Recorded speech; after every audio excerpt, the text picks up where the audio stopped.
திருச்சிற்றம்பலம். தென்னாடுடைய சிவனை போற்றி, எந்நாட்டவருக்கும் இறைவா போற்றி. அனைவருக்கும் வணக்கம். நாம் இன்னைக்கு சனி பகவானுடைய பயிற்சி பலன்களை பற்றி தான் பார்க்க போகிறோம்.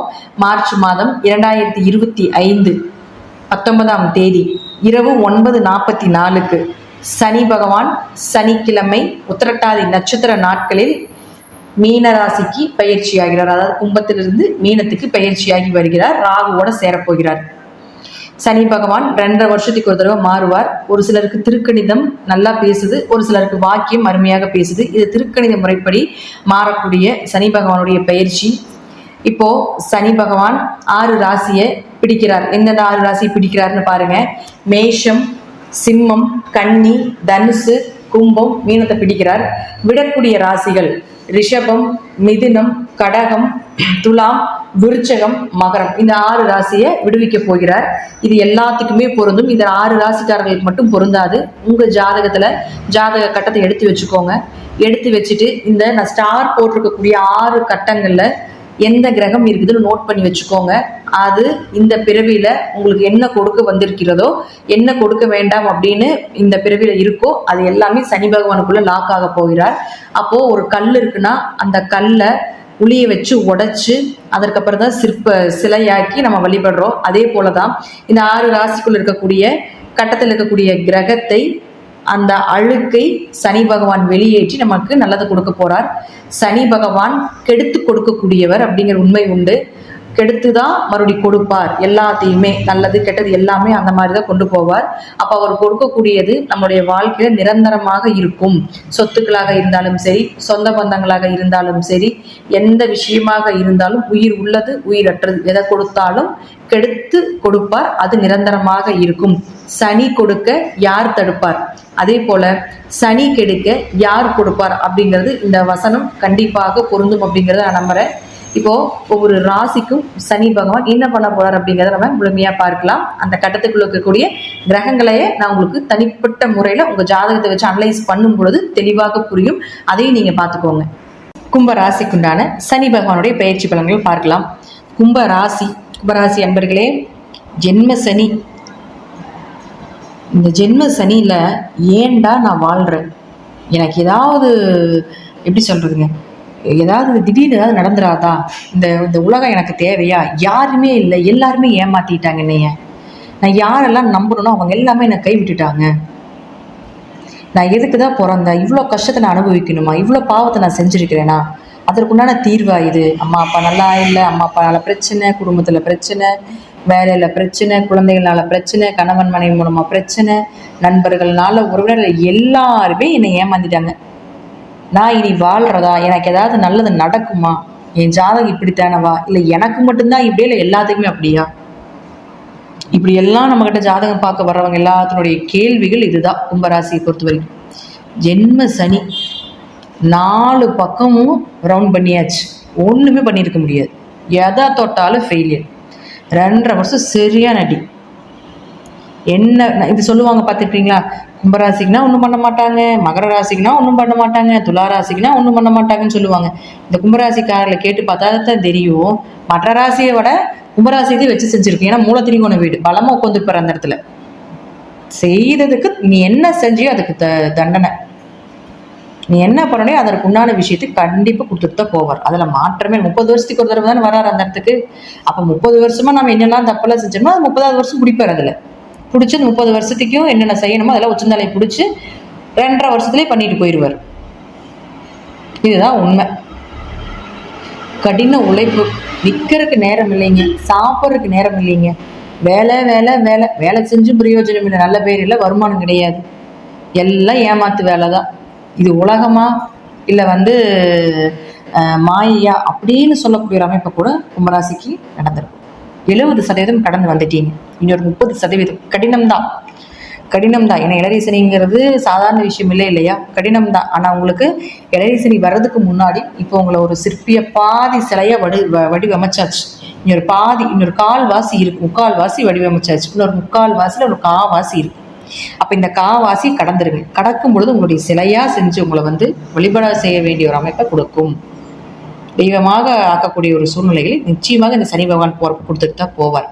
ஜென்ம சனியிலிருந்து விலகுனாலே உங்களுக்கு ஓரளவுக்கு தலைவலி, ஒரு பிரச்சனைகள் ரொம்ப லாக் ஆகிருக்கிறதுல கொஞ்சம் கொஞ்சம் ரிலீஃப் ஆகும். அப்போ அடுத்தது பாருங்கள், உங்களுக்கு 2ஆம் இடத்துக்கு சனி வந்துடும். ராசிக்கு 2ல் சனி வருது. இப்போ பேச்சில், குடும்பத்தில், பொருளாதாரத்தில், பணம் கொடுக்கல் வாங்கல கவனமாக இருந்துக்கோங்க. ஜாமீன் கையெழுத்து வேண்டாம். ஏற்கனவே லாக் ஆகிருப்பீங்க. லாக் ஆகி பணம்லாம் லாக் ஆகி தான் நின்றுட்டு இருக்கணும். ஜாமீன் கையெழுத்து வேண்டாம். பணம் கொடுக்கல் வாங்கல் வேண்டாம். வர்ற நின்ன பணம் திரும்பி வந்தாலே போதும், சந்தோஷம் நினச்சிக்கோங்க. இது மீண்டும் பெருசாக இதை இன்வெஸ்ட்மெண்ட் பண்ணாமல் இருக்கிறது, இதெல்லாமே ஓகே. உங்களை நல்லா பேசி பிரெயின் வாஷ் பண்ணி இன்வெஸ்ட்மெண்ட் பண்ண வச்சுருப்பாங்க, ஆனால் நஷ்டமாயிருக்கும். ஸோ இனி அந்த தவறை செய்யாதீங்க. அடுத்தது பாருங்கள், இந்த 6 ராசி கட்டத்தில் நான் சொல்லக்கூடிய கிரகங்கள் எங்கெங்கே இருக்குன்னு பாருங்கள். அதாவது ஸ்டார் போட்டிருக்கக்கூடிய 6 ராசி கட்டங்கள் எங்கெங்கே இருக்குன்னு பாருங்கள். அங்கே சனி பகவானே இருக்கிறார் அப்படின்னா கொஞ்சம் கடினம் தான். இன்னும் கொஞ்சம் போராட்டம் உண்டு. ஆண்வாரி சுண்டு ஆப்ரேஷன் பண்ணுறதுக்கு உண்டான வாய்ப்புகளும் ஏற்படுத்தி கொடுப்பார். அதே போல் மருத்துவ செலவுகளும் கொஞ்சம் உண்டு. தேவையில்லாத கொஞ்சம் விரைய செலவுகளை ஏற்படுத்தி கொடுப்பார். அடுத்தது இதே இடத்துல குரு இருக்காருன்னு வச்சுக்கோங்களேன். பணம் கொடுக்கல் வாங்கல பிரச்சனைகள் மீண்டும் தொடரும். கொடுத்த பணம் திருப்பி கிடைக்காது. தேவையில்லாத ஒரு மன உளைச்சல்கள், வம்பு வழக்குகள், குடும்பத்துக்குள்ள பேச்சால பிரச்சனைகள், திடீர்னு பேசி எப்படி பேசுனே தெரியலன்னு சொல்லி பேசி பிரச்சனையாகிறது, இதெல்லாமே உண்டு. அடுத்து இந்த 6 ராசி கடத்துல செவ்வாய் இருக்கார். அப்போ இந்த செவ்வாய் இருக்கும்பொழுது என்ன பண்ணுவார்னு பார்த்துட்டிங்கன்னா கொஞ்சம் தைரியத்தை குறைப்பார். கூட பிறந்தவர்கள் மூலமாக ஒரு வம்பு வழக்குகள், மாமனார் கூட ஒரு வம்பு வழக்குகள், அவர்கள் சொத்துல ஏதாவது பிரச்சனையாகிறது, இதெல்லாமே உண்டு. அல்லது அவர்களுக்கு ஏதாவது ஒரு மருத்துவ செலவுகள் வர்றது. அடுத்தது பாருங்க, அந்த செவ்வாய் அப்படின்னு சொல்லக்கூடிய உங்க ராசிக்கு 10ஆம் அதிபதி. அப்போ தொழிலில் பிரச்சனைகள் வர்றது. தொழிலில் புதுசாக இன்வெஸ்ட்மெண்ட்டில் இது பண்ணியிருக்க மாட்டீங்க. அப்படி பண்ணியிருந்தாலும் நஷ்டங்கள் கொடுத்தாலும் கூட ஏதாவது ஒரு பிரான்ச் மாற்றி பார்க்கலாமா, வேறு பக்கம் எங்காவது போய் பார்க்கலாமா, அதெல்லாமே அந்த எண்ணங்கள் எல்லாமே வரும். கொஞ்சம் கவனமாக செய்யுங்க தசாபுத்தி பார்த்துட்டு. அடுத்தது ஏதாவது நெருங்கிய உறவுகளில் கர்மா நடக்கிறது, கர்மாவில் கலந்து கொள்ள வேண்டிய ஒரு சூழ்நிலைகள், இதெல்லாமே கொடுத்துருவார். மாமனார் மாமியார் 2 பேருக்கு மூலமாகவும் பிரச்சனைகள் வரும் கும்பராசிக்கு. இப்போ அடுத்தது பாருங்க, உங்களுக்கு சுக்கிரன். இந்த சுக்கிரன் அப்படின்னு சொல்லக்கூடியவர் பார்த்துட்டிங்கன்னா 4 மற்றும் 9ஆம் அதிபதி. தாய் தந்தையர் மூலமாக பிரச்சனைகள் வருது. இந்த 6 ராசிகட்டத்தில் எங்கே இருந்தாலும் தாய் தந்தையர் சொத்துக்கள் மூலமாக பிரச்சனைகள், அல்லது அவர்களுக்கு ஏதாவது மருத்துவ செலவுகள், உடம்பு பாதிப்புகள் ஏற்படுறது, மருத்துவ செலவுகள் மூலமாக உங்களுக்கு ஒரு மனக்கசப்புகள் ஏற்படுறது, வீடு மனைகள் ஒரு இடம் விட்டு இடம் மாறுறது, சொத்துக்களை மாற்றுறது, வீடை வைக்கிறது, இடம் விற்கிறது, வண்டி வாகனங்கள்னால செலவுகள், உயர்கல்வி படிக்க முடியல, படிப்பில் கொஞ்சம் மந்தமாக இருக்குது, வெளியூர் வெளிநாடு பயணங்கள்னால பிரச்சனைகள், இதெல்லாமே கொடுக்கும் சுக்கிரன் இந்த 6 ராசி கட்டத்தில் இருந்தால். அடுத்தது புதன் அங்கே இருந்தான்னு வச்சுக்கோங்களேன். குழந்தைகளால கொஞ்சம் அவமானங்கள், குழந்தைகள் சார்ந்த விஷயத்தில் இதை செய்ய முடியாமல் இருக்கிறது, தடை தாமதங்கள் ஆகிறது, குடும்ப ஒற்றுமை கொஞ்சம் குறையிறது. அதே போல் உங்களுக்கு 5ஆம் இடம் அப்படிங்கிறது சொல்கிறப்ப குலதெய்வம்னு சொல்கிறோம். அப்போ குலதெய்வ கோயிலுக்கு போக முடியல, குலதெய்வம் தெரியாமல் இருக்கிறது, அதெல்லாமே கண்டுபிடிச்சி கொடுக்கக்கூடிய ஒரு வாய்ப்பு கொடுப்பார் இந்த காலகட்டங்களில். அடுத்தது அவரே உங்களுக்கு 8ஆம் அதிபதி ஆகிறதுனால திடீர் வருமான இழப்புகள், திடீர் பணவரவு, திடீர் அவமானங்கள், இதெல்லாமே ஏற்படுத்தி கொடுப்பார். 8ஆம் இடங்கிறது உயிர் சொத்துன்னு சொல்கிறோம். கணவருடைய குடும்பம், கணவருடைய மனைவின்னு சொல்கிறோம், கணவருடைய குடும்பம், மனைவியினுடைய குடும்பம் அப்படின்னு நம்ம சொல்கிறோம். அப்போ அதில் எல்லாமே உங்களுக்கு கொஞ்சம் அவங்க மூலமாக பிரச்சனைகளை கொடுக்கறது, உயிர் சொத்து பிரச்சனைகளை ஏற்படுத்தி கொடுக்கறது, சொத்து பிரச்சனைகள் வர்றது, இதெல்லாம் உண்டு. அடுத்தது சூரியன் உங்களுக்கு 7ஆம் அதிபதி. இந்த 7ஆம் அதிபதி இந்த 6 ராசிகட்டத்தில் எங்கே இருந்தாலும் கணவன் மனைவிக்குள்ள கருத்து வேறுபாடுகள், எதிர்பார்த்த திருமண வாழ்க்கை அமையாமல் போகிறது, வந்தது கல்யாணம் பண்ணிக்கலாம், கல்யாணம் பண்ணால் போதும் அப்படின்னு நினச்சிருக்கிறது, அதனால் ஒரு மன உளைச்சல்கள், நண்பர்கள் உறவினர்கள்னால பார்ட்னர் போட்டு தொழில் பண்ணிட்டு இருக்கிறீங்க, அதில் எல்லாத்துலேயுமே கொஞ்சம் பிரச்சனைகள் அடிபடுறது, அவங்கள பற்றி தெரிஞ்சுக்க வேண்டிய ஒரு சூழ்நிலைகளை கொடுப்பது. அனுபவங்கள் தானே, ஃபுல்லாக அனுபவத்தை தான் கொடுத்துட்டு இருப்போம். இவங்க இப்படி அவங்க இப்படி, இதுதான் நீ உன்னை செதுக்கிக்கோ, உன்னை நீ இப்படி இது பண்ணிக்கோ, இதுதான் உன் வாழ்க்கையில் கரெக்டாக இருக்கும் அப்படிங்கிற செதுக்கித்தான் கொடுப்பார். அப்போ இது எல்லாமே கண்டிப்பாக நடக்கும், அதில் மாற்றமே கிடையாது. அப்போ அதுபோல் சூழ்நிலைகள் நிச்சயமாக ஏற்படுத்தி கொடுப்பார். அரசியல் துறையில் இருக்கக்கூடிய கும்பராசி நேயர்களுக்கு கொஞ்சம் கவனமாக இருங்க, பெயர் கெடும். பெருசாக உங்களுக்கு பெரிய ஒரு ஆப்பர்ச்சுனிட்டி கிடையாது. கடின உழைப்பை போடுங்க, பிற்காலத்தில் நல்ல ஒரு ஆப்பர்ச்சுனிட்டியோ ஒரு நல்ல பண வரவுகளோ ஒரு நல்ல லீடராக இருக்கிறதுக்குண்டான வாய்ப்புகள் உண்டு. சினிமா துறை, கலைத்துறை இருக்கக்கூடியவர்களுக்கும் அதே போல தான் கடின உழைப்பை போடுங்க. கண்டிப்பாக உங்களுக்கு ஏதாவது ஒரு காலகட்டங்களில் பிற்காலத்தில் இப்போ கொஞ்சம் கொஞ்சமாக மூவ் ஆகும். கொஞ்சம் பெருசாக போட்டு அடைபெற்றிருக்கக்கூடிய அந்த பிளாக் எல்லாமே கொஞ்சம் பிளாக் ஓப்பன் ஆகும். ஒரு வாய்ப்புகள் அடுத்தடுத்து தேடி போகிற ஒரு வாய்ப்புகள் கிடைச்சிக்கிட்டே இருக்கும். மாணவர்கள் படிப்பில் ரொம்ப கவனமாக இருங்க. மந்த நிலை, எதிர்பார்த்த மார்க் கண்டிப்பாக வராது. கொஞ்சம் கவனமாக இருந்து இன்னும் கொஞ்சம் ஹார்ட் ஒர்க் போட்டு படிக்கணும். 5 மணி நேரம் படிக்கிறீங்கன்னா ஒரு 6 மணி நேரம் படிங்க, அவ்வளோதான். எவ்வளோ நேரங்கள் நீங்கள் டைம் ஸ்பெண்ட் பண்ணுறீங்களோ அது 1 மணி நேரம் 2 மணி நேரம் இன்னும் கொஞ்சம் எக்ஸ்டெண்ட் பண்ணி படிங்க. கண்டிப்பாக நல்ல மார்க் வரும். விவசாயம் சார்ந்த தொழில் இருக்கக்கூடியவர்கள் பெருசாக இன்வெஸ்ட்மெண்ட் பண்ணிடாதீங்க, கடன் வாங்கிடாதீங்க. விவசாய கடன்லாம் வாங்கிட்டீங்கன்னா கட்ட முடியாத ஒரு சூழ்நிலைகள்னால ஒரு அவமானங்கள் ஏற்படுறதுக்குண்டான வாய்ப்புகள் உண்டு கும்பராசி அன்பர்களுக்கு.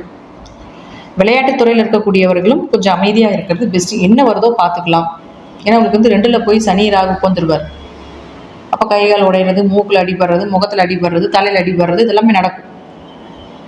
இதெல்லாமே கொஞ்சம் கவனமாக பார்த்து இருந்துக்கோங்க. நான் சொல்லக்கூடிய கருத்துக்கள் கண்டிப்பாக 70% மேலே நடக்கிறதுக்கு உண்டான வாய்ப்புகள் உண்டு. தசாபுத்தி இப்படி சிறிது மாறுபடலாம். நன்றி. மீண்டும் ஒரு நல்ல பதிவில் சந்திக்கலாம். திருச்சிற்றம்பலம், தில்லையம்பலம், ஸ்ரீ நரசிம்மர் திருவடிகளே சரணம்.